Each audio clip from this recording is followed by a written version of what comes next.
ఒక అడవిలో ఒక జింక ఉండేది. అది చాలా గర్వం కలది. అదే అడవిలో ఉన్న తాబేలును ప్రతిరోజూ ఎగతాళి చేసేది.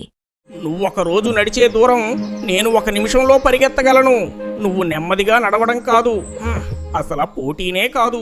ఒకరోజు తాబేలు, రేపు మనం పరుగు పందెం పెట్టుకుందాం అని చెప్పింది. జింక ఎగతాళిగా నవ్వింది.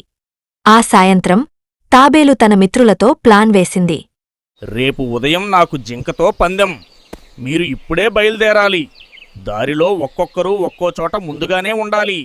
జింక పరిగెత్తుతూ వచ్చిన ప్రతిసారి మనలో ఎవరో ఒకరు ముందే ఉన్నట్టు కనిపించాలి. చివరికి మనలో ఒకరు ఆ చివర గెలుపు బోర్డు దగ్గర ముందే ఉండాలి. తరువాత రోజు పందెం మొదలైంది.